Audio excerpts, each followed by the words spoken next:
The Blue Jackets are 4-2 with 2 preseason games left to play. Should we be optimistic? Should we be a little bit more wary? We're going to talk about that on today's Locked on Blue Jackets.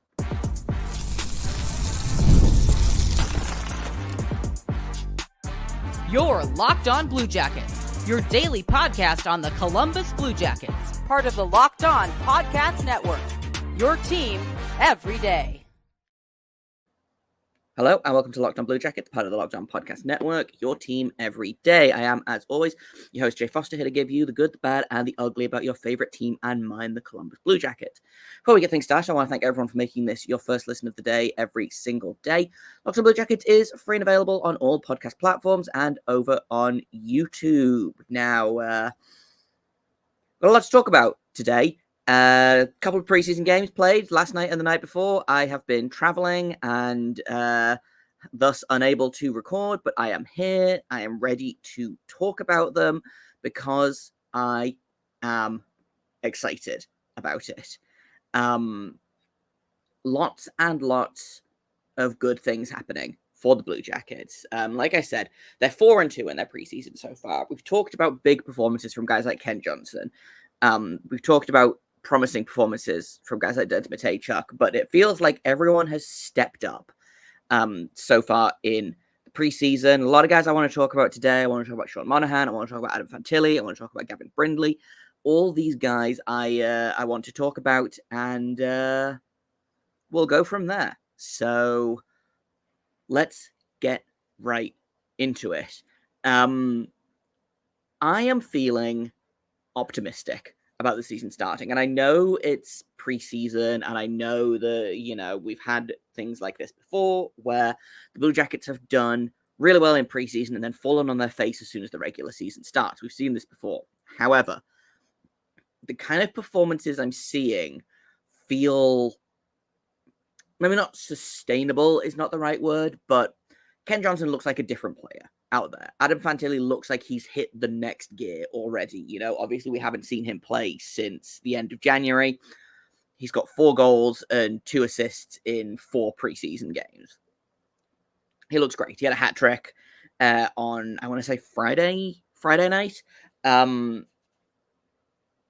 It feels like the young guns are taking steps forward, and they're being helped by the veterans as opposed to the team leaning heavily on the veterans and hoping that the kids will keep up, if that makes sense. So just to kind of, again, run through the preseason so far.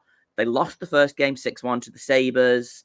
Understandable. That was a mostly NHL roster versus basically the Cleveland Monsters and junior players. They won 3-0 against the Blues. They beat the Capitals 8-4. They beat the Sabres again, or they beat the Sabres in the rematch 6-3. They lost just this close to the Capitals 3-2, and then they won 3-1 last night against the St. Louis Blues. They've got 2 more preseason games back to back.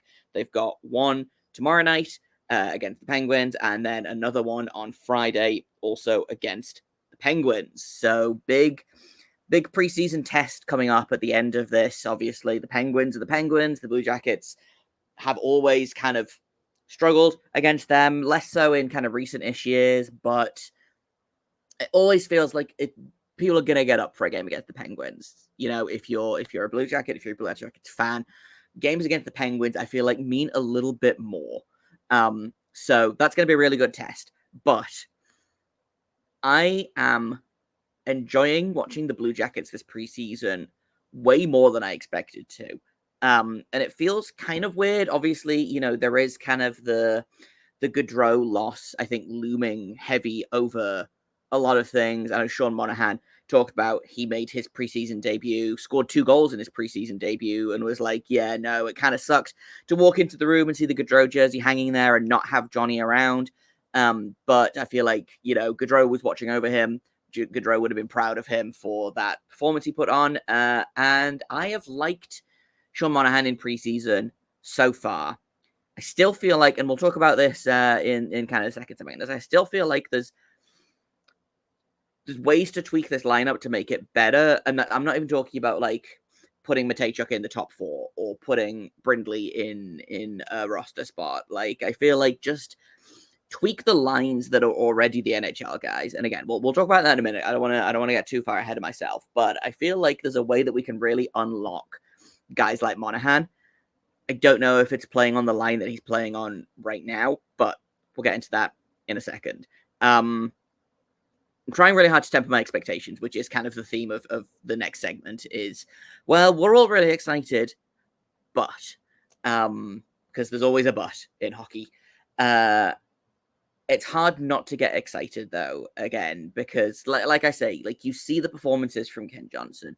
Denton Matejchuk was incredible last night. Didn't register any shots or points, but was an absolute possession monster. Jiricek was excellent.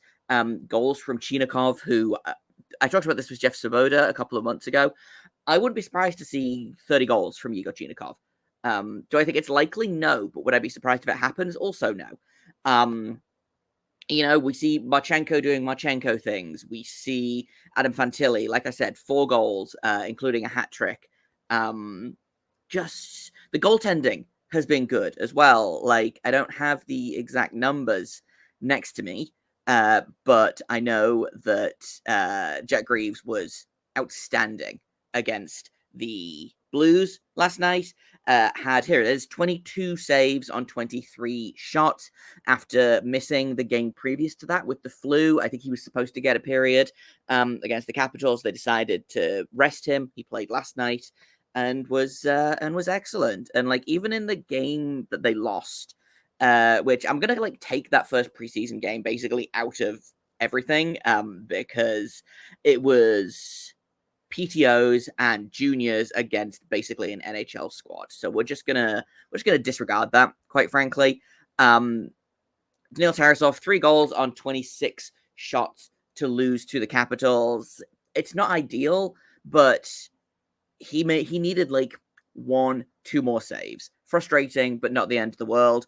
Elvis, I think, has been reasonably solid. Again, like, the Blue Jackets don't need him to be a Vezina level goaltender. They need like league average goaltending from him.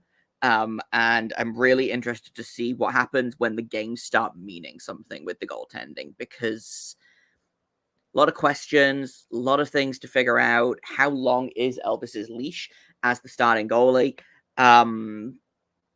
We'll find out. It might be he has a bad opening night and they end up throwing Tarasov in for the next 3-4 games in a row. Like, he might get a week, he might get 2 weeks, he might get a month. I say good. It's not a good thing, but something that I think is I don't know what the word I want here is, but there are 0 expectations for this club this year, I think, in terms of like group play. I don't think anyone's expecting this team to make the playoffs. I don't think anyone's expecting this team to I'm expecting them to take steps forward. I'm not expecting them to take a huge leap from last year. I think that hole in the lineup with Gaudreau, obviously they lost Laine as well.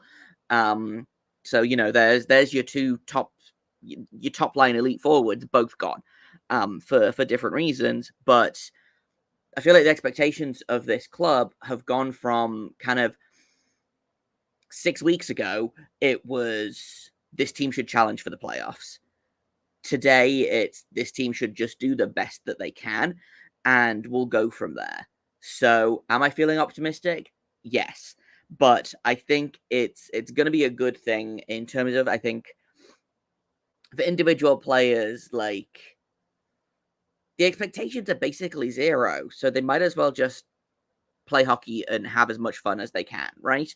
It's not like anyone's on the hot seat. I think especially, you're not going to fire a new coach when you've just signed into a multi-year deal. You're not going to fire a GM who you've just signed for a multi-year deal. Like, you've just brought in a bunch of players. I think there are players that could potentially get moved.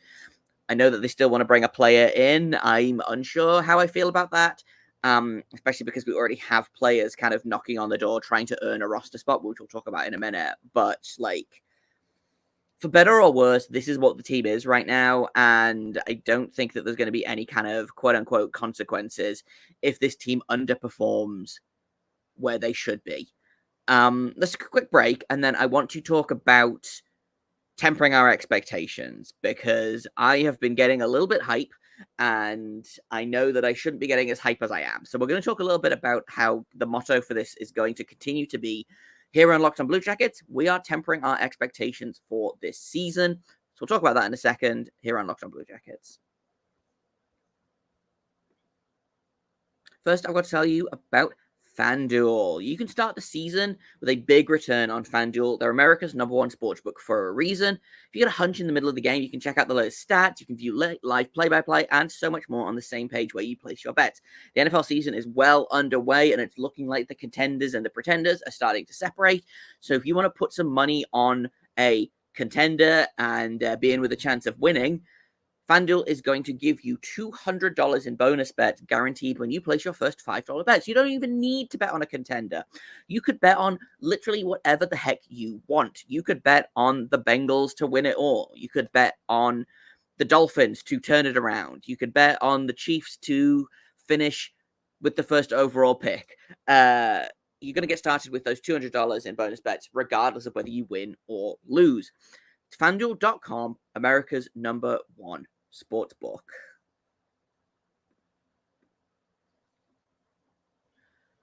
Welcome back to Locked on Blue Jackets. We're talking about how we feel about the preseason so far and how optimistic we are feeling. And we are, like I said, tempering our expectations here at Locked on Blue Jackets. It's easy to get excited. It's easy to look at the kind of player that Kent Johnson has seemingly turned into overnight. It's easy to get hype about Adam Fantilli scoring 50 goals this season.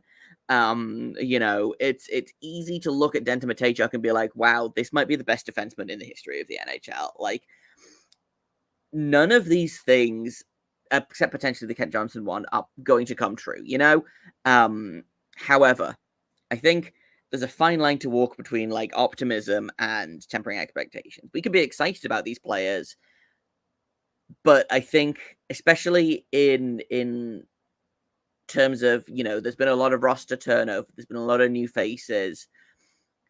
It's going to be interesting to me to see where the new faces end up, what the new lines look like. I am giving Waddell and Everson the benefit of the doubt in terms of like roster construction, line combinations, things like that. However, there are a lot of players right now that are playing like above their station or playing with line mates above their station. So Mathieu Olivier is, I believe, tied for the lead in preseason goals. He's got 4 of them. One of them, I think, is an empty netter. Potentially 2 of them are empty netters. But he has been playing with top 6 forwards basically the entire time. He spent a time with Chinikov. He spent time with Sillinger. He spent time with Marchenko. He spent time with Fantilli. Like, he's getting more minutes. He's getting extremely talented line mates to succeed with, so when he goes back to his 4th line role, maybe he'll put a couple in, maybe he'll put a couple extra in, but we're not going to see the 4 goals in 4 games or however many games he's played. Mathieu Olivier, we're going to see a much more what we're used to seeing from Olivier, and that's where I'm kind of tempering my expectations. And it's a similar story with guys like Kent Johnson as well. And I would like to be wrong about this, because I truly believe that Kent Johnson is a top 6 forward. And in terms of, optimism, what I talked about, in terms of Sean Monahan, I don't know why you don't look at Johnson and how much he looks like Gaudreau right now.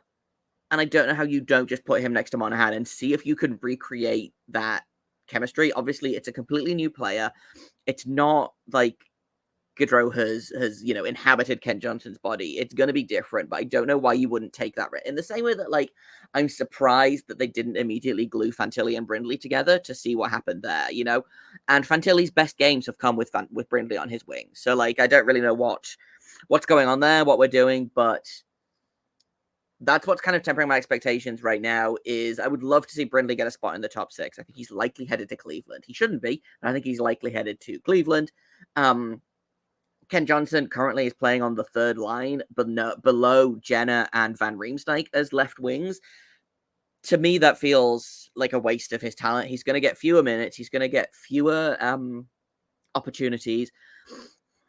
It's not going to be a checking line in the traditional sense of the word, but they are going to get less favorable matchups, he's going to get less opportunities to create offense, and I think that's going to hurt him. I don't know why you don't just flip him and Jenner. I understand that Jenner is a good veteran and he works hard, and it's great to see him on the wing instead of at center.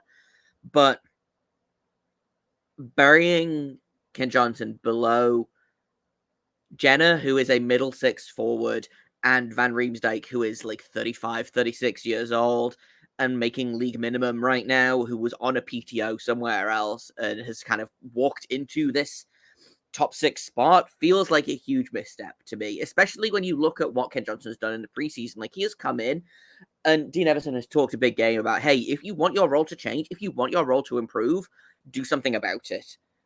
Ken Johnson has done something about it. He's been great on the penalty kill. He's been solid on the power play. He has been great at 5-on-5. He's putting up points. He is making a difference on the ice. And this might be the hill I die on this season, is put Ken Johnson on the top line, put Ken Johnson with Monahan and Marchenko, and just watch them go. Like, it feels like such a no-brainer to me that it's concerning that it doesn't really seem to be happening, and they seem committed to having Jenner on that top left wing spot. So, point of frustration for me, but we'll see. Similarly, the defense, I think, is another reason we're going to be tempering our expectations. For me, Matejchuk has done more than enough to make it into the top six. However, he's fighting an uphill battle right now. It looks like the top 7 defensemen is going to be Werenski, Severson, Provorov, Jiricek, Harris, Gabranson, and Johnson. If it was up to me, I would be, this is so unrealistic because it won't happen, but I would be doing Werenski, Severson, Matejchuk, Jiricek, Harris, Gabranson. To me, that feels like if you want to put your 6 best defensemen on the ice, and yes, I'm a Provorov anti, I'm biased against Provorov, blah blah blah. I don't think he's been very good as a Blue Jacket. Offensively, fine. Defensively, he's been a disaster, and I don't know that he is better right now than what we've seen from Matejchuk in preseason. And again, it's preseason. Matejchuk is fighting for a roster spot. Provorov knows he has his roster spot locked up. There is incentive for Matejchuk to try harder than Provorov right now, but it just feels like, I don't know, send him to Cleveland. I don't think it'll be a waste to send him to Cleveland. I think he is going to tear that league into pieces, but it's going to be really frustrating if he's in Cleveland and we're having to watch the Johnson Gabranson experience on the third line. So again, cautious optimism, tempering expectations. Excited to see what the final opening night roster looks like, because I know what mine would look like, but I suspect it's going to be different to what Dean Everson's looked like. And that's kind of, again, in terms of who's earned a spot. I think Matejchuk has earned a spot in the top 6. I think Brindley has earned a spot in the top 12. I've been impressed with Owen Sillinger. I've been kind of describing him as Boone Jenner light, and I stand by that. It looks like he's pushing hard to make the roster over guys like Malatesta, who I feel like haven't really shown the push that he needed. I thought he's been fine. I don't know that he's been as good as Sillinger. Obviously that's Justin Danforth's spot, really, and so I suspect Sillinger will probably cede that spot when Danforth is ready to go. But in terms of an opening night roster, it really feels like Owen Sillinger is making a push, which is a lot of fun. Because I think it's fun when siblings get to play on the same team. Let's finish off by talking a little bit more about who's earned a spot. And I want to kind of go back to some of my thoughts on goaltending as well, which I think is going to be an interesting one. And then yesterday there was a brief announcement on the Blue Jackets salary cap situation. So we're going to talk about that as well in just a second here on Locked On Blue Jackets. First, I've got to tell you all about Game Time. I love going to live hockey. It doesn't matter what kind of hockey. I will go to NHL, AHL, ECHL. I will go to Major Junior. I work for a third-tier English hockey team back home. It doesn't matter what kind of hockey. I love to go to it. And the only place I get tickets is Game Time, because quite simply, it's the best one. Quite often, my partner and I will finish work and we'll be like, hey, we're not doing anything tonight. Let's go catch a Sharks game. They were real bad last season. We got tickets for like $20 on Game Time. It was great. All you have to do is find the event that you want to go to. Game Time picks, filters out the fluff to show you the best deals on the best seats, so you don't have to waste time searching through thousands of tickets. And they've got the best customer service policy in the industry. And my favorite thing, if you find tickets in your section and row for less, Game Time is going to credit you 110% of the difference. So, take the guesswork out of buying tickets with Game Time. Download the Game Time app, create an account, and use code LOCKEDONNHL for $20 off your first purchase. Terms apply. Again, create an account and redeem code LOCKEDONNHL for $20 off. Download Game Time today. What time is it? Game time.